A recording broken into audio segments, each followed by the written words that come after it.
প্রিয় দর্শক, সাজ্জাদ কাদেরের প্রীতি এবং শুভেচ্ছা নিন। এই মুহূর্তে আপনাদের সামনে কথা বলতে এসেছি সেনাপ্রধান কেন বাধা, এই প্রসঙ্গটি নিয়ে আপনাদের সামনে কথা বলবো। সেনাপ্রধান বাধা, এটি এজন্যই বলছি যে সরকারের সাথে বিভিন্ন বিষয়ে সেনাপ্রধান বাধা হয়ে দাঁড়াচ্ছে। ঠিক আছে, কিন্তু তিনি এখন পর্যন্ত কার্যকর কেন পদক্ষেপ নিচ্ছেন না? দেশ যে একটা চরম ব্যর্থতায় পর্যবসিত, ইউনূস সরকারকে যে আর কোনো দেখবার, আর কোনো সময় দেবার সময় নেই, এটি কেন করছেন না? এটি সবচেয়ে বড় প্রশ্ন।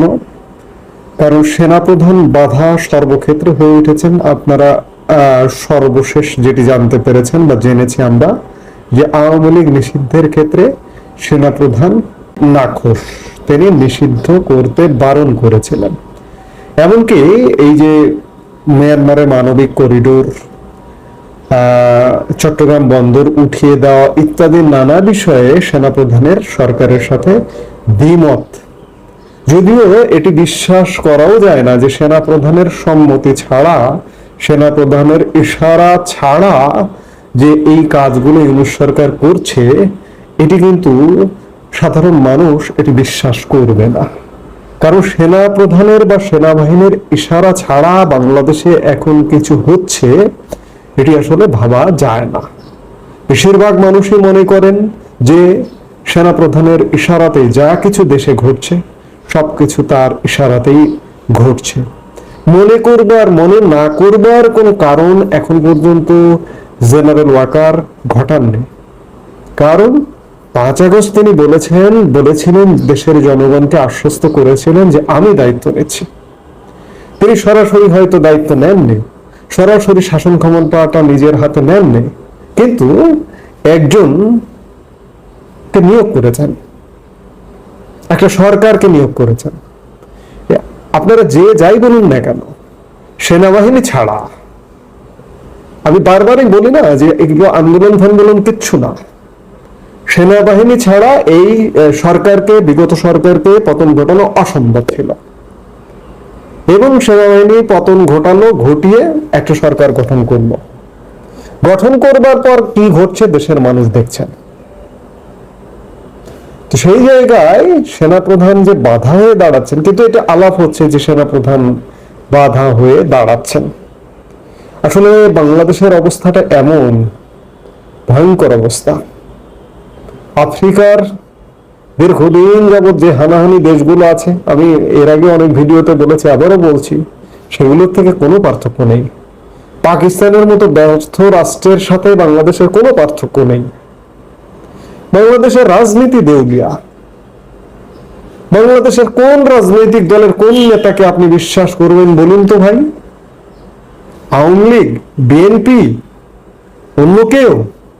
এই যে গতকালকে আওয়ামী লীগের এক নেতা, বিশাল ডাকসাইটে 90-এর ছাত্র নেতা অসীম কুমার উকিল, তার 16টা ফ্ল্যাট, 5টা দোকানে সন্ধান পাওয়া গেছে বলেই আদালত সেগুলোতে রিসিভার নিয়োগের নির্দেশ দিয়েছেন। অসীম কুমার উকিল হয়তো কম চুরি করেছেন। 16টা ফ্ল্যাটের দাম কত হবে? 5টা দোকানের কত হবে? সব মিলে 1-150 কোটি টাকার বেশি না, 200 কোটি টাকার বেশি না। কিন্তু এমন আওয়ামী লীগ নেতাও আছেন যে হাজার কোটি টাকা চুরি করেছেন। তাহলে অসীম কুমার উকিলকে আমরা ছোট চোর বলতে পারি? আবার বিএনপির কথা বলছেন। এই যে আজকে আপনারা হাসনাতদের বলেন না যে এরা একদম সম্পূর্ণ একদম নিম্নবিত্ত পরিবার থেকে, অসহায়, খেতে পারতো না, পড়তে পারতো না পরিবার থেকে এসছে। বিএনপির কটা নেতা জমিদার পরিবার থেকে এসছে দেখান তো ভাই। বিএনপি বলুন, আওয়ামী লীগ বলুন, সব তো এই ধরনের পরিবার থেকে এসছে, এসে চুরি ডাকাতি করে ধনকুবের হয়ে গেছে। কাজেই বাংলাদেশের রাজনীতি ব্যর্থ। আজকে অবস্থাটা এমন দাঁড়িয়েছে যে আসলে দেশটা যে কোন দিকে যাবে, কোন পথে যাবে, সেটি একটা বড় প্রশ্ন। তারপরেও এই যে বর্তমানে যে একটা অরাজকতা চলছে, মাৎসন্যায় চলছে, এটির একটা অবসান হবে, নিশ্চিতভাবে হবে। আপনারা জানেন ইতিমধ্যে আওয়ামী লীগ নিষিদ্ধ নিয়ে ভারতের প্রতিক্রিয়া আপনারা ইতিমধ্যেই দেখেছেন, তীব্র প্রতিক্রিয়া ব্যক্ত করেছে নিষিদ্ধের বিরুদ্ধে। একটা প্রতিক্রিয়া, পররাষ্ট্র মন্ত্রণালয়ের মুখপাত্র রণধীর জয়সওয়াল শুধুমাত্র প্রতিক্রিয়া ব্যক্ত করেই কি ভারত চুপ আছে? নিশ্চয়ই নয়। শোনা যাচ্ছে এর মধ্যে ভারতের জাতীয় নিরাপত্তা উপদেষ্টা অজিত দোভাল বাংলাদেশের সেনাপ্রধান জেনারেল ওয়াকারুজ্জামানের সাথে ফোনে কথা বলে সতর্ক করে দিয়েছেন। সেনাপ্রধান নিজে থেকে যদি বর্তমান সরকারের সাথে বাধা হয়ে থাকেন আর ওদিক থেকে যদি সতর্কতা আসে, তাহলে নিশ্চয়ই ধারণা করাই যায় যে শীঘ্রই কিছু একটা ঘটতে যাবে। আপনি কাকে বিশ্বাস করবেন? ভারত এটিও করতে পারে, রাজনীতি, বাংলাদেশের রাজনীতি তো ব্যর্থ। সেই জায়গায় মন্দের ভালো আওয়ামী লীগ ছাড়া রাজনীতির, বাংলাদেশের রাজনীতিকে বিশ্বাস করার কথা যদি ভারতের ক্ষেত্রে বলা হয়, তাহলে আওয়ামী লীগ ছাড়া অন্য কোনো রাজনৈতিক দলকে ভারত কোনোভাবে বিশ্বাস করবে না বা করতে পারে না। মন্দের ভালো, বড় চোর ছোট চোর এইভাবে যদি সেগমেন্ট করে, বড় চোরের চেয়ে আমার ছোট চোর ভালো, সেটি আলাদা বিষয় যে আওয়ামী লীগের উপর বিশ্বাস রাখলো। কিন্তু এখনকার উত্তরণটা কিভাবে ঘটবে? ভারতীয় বা বৈশ্বিক সহযোগিতায় শেষ পর্যন্ত কি সেনাবাহিনী ক্ষমতা নেবে? এমনটাও ঘটতে পারে এবং ঘটা উচিত। এখন অবস্থাটা এমন, এই যে দেখেন গত 2-3 দিন যাবত কি ঘটছে দেশে, গত 2-3 দিন যাবত না, গত 10 মাস যাবতই কি ঘটছে দেশে। একটা সময় বাংলাদেশের মানুষের স্বস্তি নিঃশ্বাসের ব্যাপার আছে। শুধুমাত্র, আমি বারবার বলি যে শুধুমাত্র বিশেষ একটি রাজনৈতিক দলের নেতা কর্মী ছাড়া জামাত, বিশেষ করে জামাতে ইসলামী মনে করছে যে এটা একটা স্বর্গরাজ্য, এটা তাদের জন্য স্বর্গরাজ্য, তারা যা করবে তাই হবে এই দেশে। অবস্থাটা এমন, তাদের জন্য ছাড়া, তাদের কর্মী সমর্থকদের ছাড়া কারো জন্য স্বস্তির কিছু নেই। এমনকি এই যে সমন্বয়কদের যে রাজনৈতিক দল, তারাও চরম তোপের মুখে আছে, অন্যান্যরা তো আছেই। সেই জায়গায় এই মুহূর্তে সমাধান কি?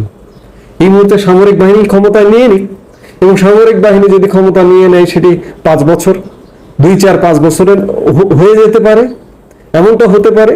এবং ভারত যদি সেটিকে সমর্থন করে, আমি বারবার বলি যে ভারতের সমর্থন খুব বড় একটা ব্যাপার। আপনারা জানেন যে ভারত নীরব থাকতে থাকতে ইতিমধ্যে অ্যাকশন শুরু করেছে, বিশেষ করে পাকিস্তান নিয়ে বড় ধরনের অ্যাকশন শুরু করেছে। ভারত যেহেতু একটা অ্যাকশন মুডে আছে, ভারত কাউকে ছাড়বে না।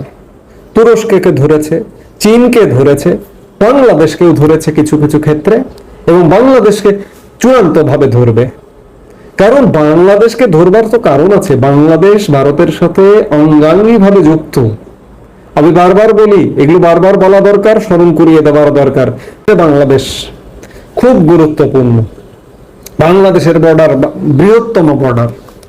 এই বর্ডার রাষ্ট্রটা যদি এমন কোন ঘটনা ঘটে, এখানে যদি পূর্ণাঙ্গভাবে জঙ্গিতন্ত্র কায়েম হয়, তাহলে ভারতের জন্য পশ্চিমবঙ্গ এবং আমাদের লাগোয়া আর যে রাজ্যগুলো আছে, আসাম, ত্রিপুরা, মেঘালয়, এই রাজ্যগুলো হুমকির মুখে পড়বে।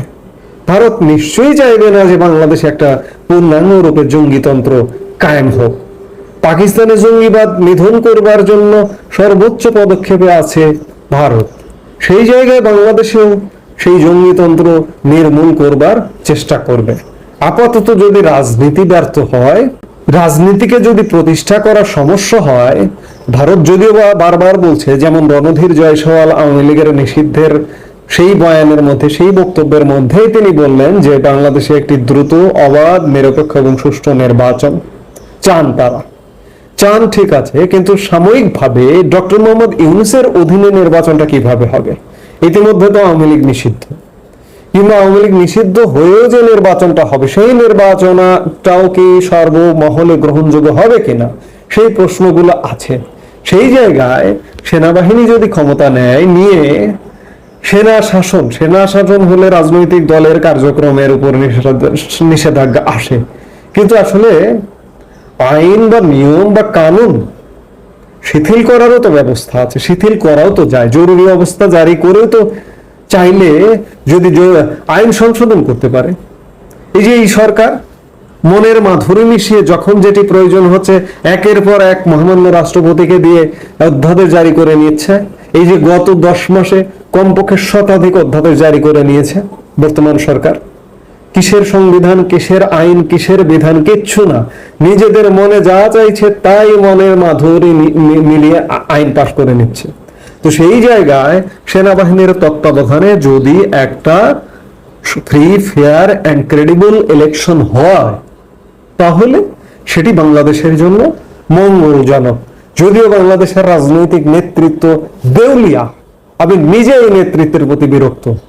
এমন কেউ নেই, এই যে আওয়ামী লীগেরই এমন কেউ নেই যে চুরি চামারের সাথে যুক্ত নয়।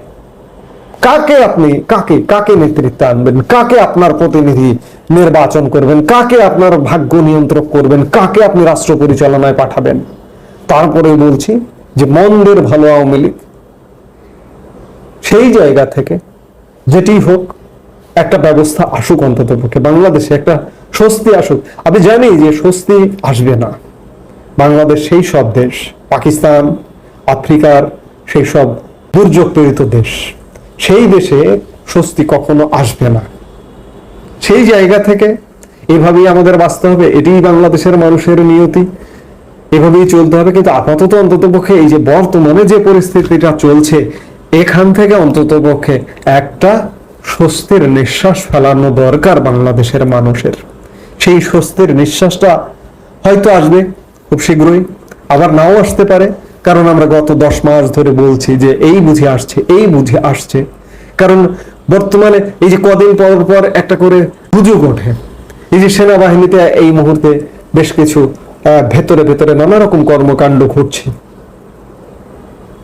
সেই কর্মকাণ্ডের প্রেক্ষিতে যদি একটা কিছু হয়, এরকম করতে করতে ঘটে যায়, তো সেই জায়গা থেকে যদি একটা কিছু ঘটে, সেটা অন্তত পক্ষে বাংলাদেশের মানুষের জন্য সাময়িক স্বস্তির যেন কারণ হয়, সেটাই আমাদের প্রত্যাশা। এই মুহূর্তে এ পর্যন্তই। সবাই ভালো থাকুন, সুস্থ থাকুন।